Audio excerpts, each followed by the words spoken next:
Welcome back to the space of historical paradoxes, where we dissect the legacies of the past through a lens that is a bit more thorny and brutally honest than usual. Today, we are going to talk about order. We Americans often worship practicality and efficiency, but on the other side of the ocean, in the early years of the 20th century, there was a nation that elevated order into an extreme religion, the German Empire. Imagine a world where the chaos of war was expected to operate as smoothly as a Black Forest cuckoo clock. The German army at that time was not just a fighting force, it was an entity obsessed with standardization. From the creases in the field gray coat to the perfect angle of the spiked Pickelhaube helmet, everything had to serve in absolute order. In the mindset of the military brains in Berlin at the time, war was not mud and screaming, but a geometric problem to be solved with precise measurements and thick technical manuals.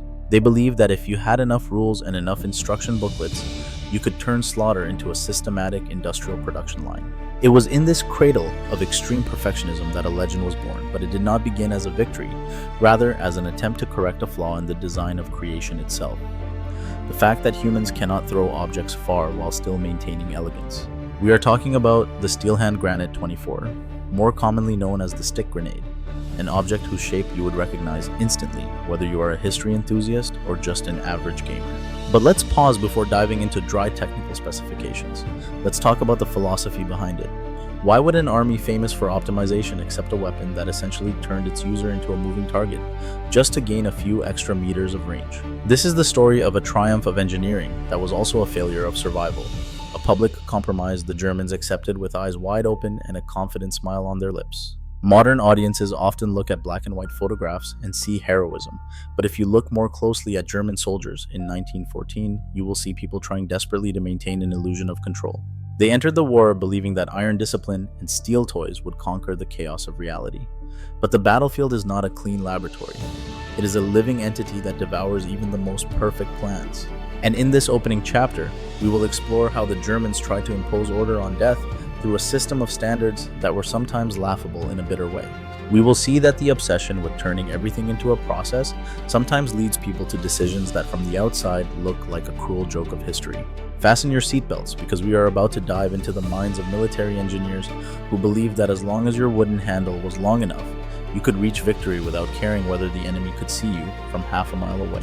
This is the beginning of a journey to answer the question of whether perfection is truly worth your life, and why sometimes the best tool is one that knows how to accept its own limitations. When sleek operational plans on paper collided with the brutal reality of the Western Front in August 1914, the German army quickly realized that the brilliance of the general staff had a hole as big as a muddy trench crater. In the early days of the war, when everything was still considered a heroic adventure, German infantry advanced, believing that rifles and bayonets were enough to decide the fate of Europe. However, they soon faced a humiliating new reality where bravery was buried under layers of barbed wire and deep mud. In their meticulously standardized arsenal, the German soldier at the time possessed only one type of grenade, designed in an era when people still besieged stone castles. This was the Kugelhand Granate, a mechanical entity that looked more like a rusty cast iron bowling ball than a weapon of the 20th century. Weighing nearly 1 kilogram, it was not something you could throw lightly with the precision of a baseball pitcher. In reality, it was a literal deadly burden. The problem with this iron ball was not only its weight, but also the conflict between its design and basic human survival instincts. To throw a 1 kilogram object more than 20 meters, a soldier needed the muscles of a strong man and absolute calm while artillery shells were tearing up the ground around him. For specialized engineer units demolishing fortifications, it might have been acceptable. But for an infantryman crawling through tight spaces, it was like carrying a useless boulder.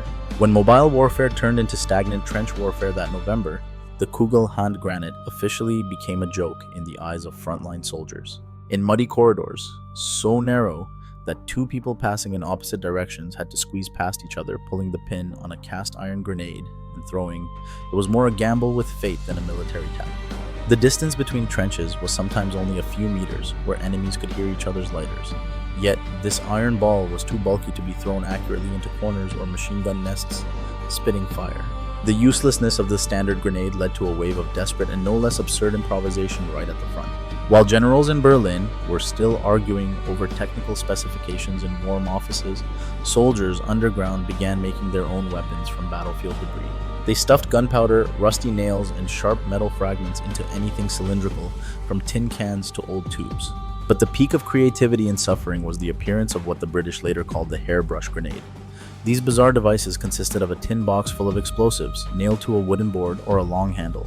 To activate them, soldiers had to light the fuse by hand, often using the very cigar they were smoking, or a pipe full of smoke. Imagine a soldier trying to keep his cigarette lit in a hail of bullets just to ignite a tin box full of rusty nails attached to a wooden handle. It was an image both tragic and satirical proof that when the systems of those in power fail, humans revert to the most primitive methods to kill one another. Yet within the chaos of these filthy and dangerous improvised weapons, an important physical law was rediscovered. These long-handled devices, crude as they looked and often exploding in the user's hand due to poor fuses, could fly farther than any spherical grenade issued by the regular army. The wooden handle acted as a lever, extending the thrower's arm and allowing them to channel maximum torque into the swing. Soldiers realized they could stand at a safer distance and throw these nail-filled tins into enemy trenches. The contrast was absurd, the most professional army in the world, with a massive logistics system relying on scavenged wood and tin cans to survive.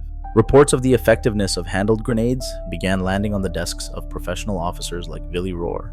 He saw in that chaos of desperation, not failure, but an opportunity to standardize madness into a perfect technical system. The crisis of iron balls ended, giving way to an era in which death would be mounted on a smooth wooden handle, heralding the birth of a legend that would forever change the silhouette of the German soldier on the battlefield. When reports of filthy, dangerous, improvised weapons reeking of gunpowder and battlefield waste reached the desks of military minds in Berlin, a mild shock rippled through a system proud of its technical purity. Colonels and engineers in white coats looked at photos of hairbrush grenades with undisguised contempt, yet they could not deny the cold numbers attached. The brutes at the front were throwing those tin boxes farther than anything German defense industry was supplying. In this context, WWII, a professional officer from a Jaeger battalion, entered the story as an anti-hero in a satirical play about efficiency. Rohr was no dreamer. He was ruthlessly practical. He saw soldiers tucking wooden sticks into their belts and saw not desperation, but a physical principle screaming to be standardized. For Rohr and the engineers at Richard Rinker, war was not a place for improvisation. It was a place to apply the laws of leverage as thoroughly as possible. The Rinker Company laboratory in the town of Menden quickly became a temple of trade-offs. Here, engineers began transforming soldiers' deadly toys. They discarded crude, nailed boards and replaced them with a smooth, hollow wooden handle, precisely 25 centimeters long. Imagine hours-long debates over wood grain thickness or which cold-rolled steel would produce the crispest blast. The dark irony was that while thousands were dying of dysentery and artillery in filthy holes, people in the rear were using calipers to measure perfection for something designed solely to turn human bodies into fragments. They called it a brilliant engineering solution. The wooden handle was not just a grip. It was an extended arm, a challenge to human biology. Rinker engineers calculated that by increasing torque, they could turn an average soldier into a grenade-throwing machine with 40% more range, a number too beautiful to ignore on blueprints. But in their creative frenzy, no one in that clean, well-lit laboratory paused to ask a practical question. Doesn't this nearly 60-centimeter long thing make a soldier look like a mobile lightning rod? The answer, of course, was pushed aside by the allure of specifications. Engineers focused on designing a friction ignition fuse neatly housed inside the handle, where a porcelain ball and cord were hidden beneath a screw cap. This was meticulous craftsmanship at its peak. To activate death, the soldier performed a graceful sequence: unscrew the cap, pull the cord, and yank hard to create a shower of sparks inside the wooden shell. The whole process sounded more like a tea ceremony than an act of war. The irony peaked when they set the delay time at precisely 4.5 seconds. A carefully calculated interval, allowing the thrower to savor a perfect throw before taking cover without considering that the enemy also had 4.5 seconds to see its huge spinning shadow in the sky and respond accordingly. The final product, the Model 1915, was born amid military self-satisfaction. It was a bizarre fusion of kitchen utensil and high-tech bomb. With its cylindrical steel body full of explosives and a Rinker-stamped wooden handle, it looked more like a symbol of modernization than a killing weapon. In factories, towering stacks of wooden handles awaited assembly, proof that a desperate improvisation had been industrialized. WWII and the engineers achieved their goal. They created a system. They brought order to trench chaos. But that order carried a cost no caliper or calculation could measure at the time. It was a real compromise in which superior throwing range completely overshadowed deadly visibility flaws. In the eyes of the geniuses in Menden, they had not just made a grenade. They had created a work of engineering art that every German soldier would carry whatever the price of that display. By 1924, after the bloody lessons of the Great War were filed away in dusty drawers, the German army decided it needed a new symbol of revival. Thus, the Steel Hand Granite 24 was born not merely a technical upgrade, but the coronation of a star on the global military stage. This was the moment the stick grenade emerged from past mud to become a pop culture symbol of death. Imagine a branding campaign where the German soldier was no longer a wretch in a trench, but a professional grenadier, powerful in appearance with polished wooden sticks at his belt like batons of authority. The irony was that while the world tried to make weapons smaller and harder to detect, Germany turned theirs into an unmistakable visual statement. With an overall length of 36 centimeters just for the handle, it looked more like a deadly fashion accessory than a hidden tool. The rise of this superstar came with blind faith in numbers. War planners in Berlin saw charts showing a 35 to 40 meter throw as absolute victory over the British Mills bomb's 27 meters. For them, that 10-meter gap was not just physics, it was racial and technical superiority. They produced 75 million units, enough to give every man, woman, and child in France a wooden club souvenir. The stick grenade became ubiquitous, appearing on every propaganda poster and film. It was revered to the point people forgot that carrying 3 or 4 of these stars turned a soldier into a walking wooden rack. In tight, armored vehicles or dense forests, the long handle always found something to snag, creating awkward situations never mentioned in Rinker manuals. The greatest joke was its nickname, Potato Masher. While German officers called it a dignified Type 24 hand demolition device, enemies saw a kitchen tool lost on the battlefield. This contrast captured the story's true value. When you obsess over one function, throwing range, you risk becoming a clown in others' eyes. German confidence went so far, they turned the Model 24 into a bizarre multi-purpose weapon, bundling 7 grenade heads around one handle to create a massive charge for destroying tanks. Picture a soldier trying to swing a multi-kilogram steel bouquet on a slender wooden handle, hoping Rinker's physics still held. It was an image of extreme stubbornness clinging to an outdated idea, because too many wooden handles had already been made to admit failure. The legacy of the Steel Hand Granite 24 became a military identity based on display.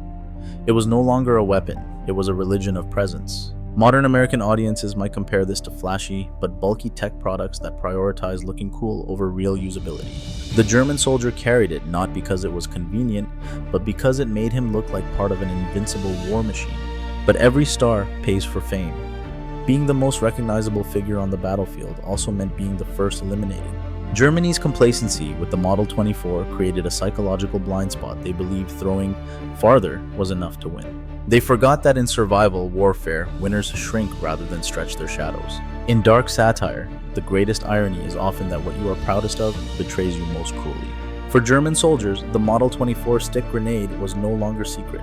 It became a glowing billboard strapped to chest and back. Imagine an Allied sniper waiting in the dark of a ruined house. He didn't need to scrutinize gray uniforms. All he needed was to look for 36 centimeters of straight wood jutting from boots or belt. The lovingly polished handle became a deadly exclamation mark pinpointing its owner. Americans might liken it to playing hide and seek while insisting on carrying a glowing stick because it helps you run slightly faster. It was a trade-off that made mathematical sense, but was survival madness. The irony extended into the Empire's most refined doctrines. Germany trained stormtroopers, masters of speed and surprise, taught that the stick grenade was the key to victory. Reality painted a different picture. A stormtrooper with 6 stick grenades was like someone navigating a porcelain shop with long wooden tails. Every crawl or squeeze made handles clack together, cheerful sounds that became a death knell in night raids. Enemies didn't need sight. Hearing wood hit steel was enough to know the superstar was near. This was the price of prioritizing form in a single SPECA system too bulky for filthy chaos. Worse visibility made it a psychological priority target. Allied machine gunners learned a simple, brutal rule: if you see wooden clubs, shoot first. Why? Because that man is a grenadier, a long-range threat who can clear your nest from 40 meters. The stick grenade created a target hierarchy with its owner always at number 1. It turned an ordinary infantryman into an unwilling VIP whose fame brought bullets. German engineers' confidence in 10 extra meters ignored that enemies would use those meters to fire sooner. In this deadly game, the stick grenade was a confession of presence. The tragic irony peaked when Germans realized their superiority could be undone by keen eyes. Reports told of Allies betting on hitting the wooden handle protruding from a running German's belt. It became a moving shooting game, rewarded by the enemy weapon's explosion.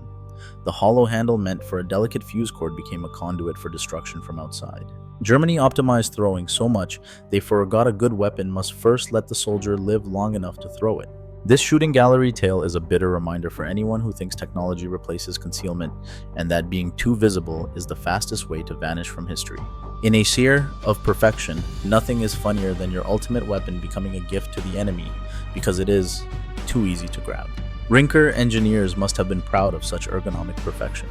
The smooth handle made it easy for Germans to throw, and just as easy for British or American soldiers to pick up.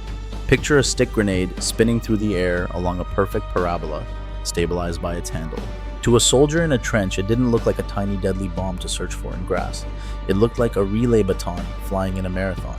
Nearly 60 centimeters long, it stood out against the sky, trackable from launch to landing.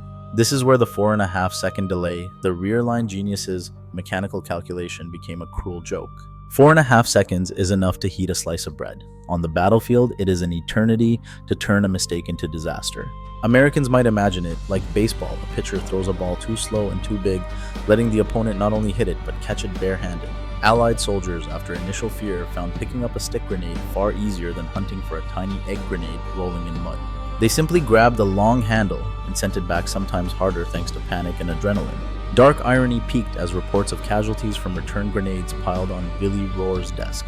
A satirical script, a German throws a grenade trusting 40 meters of safety, only for it to fly back and explode at his feet. A weapon designed to attack became a literal traitor.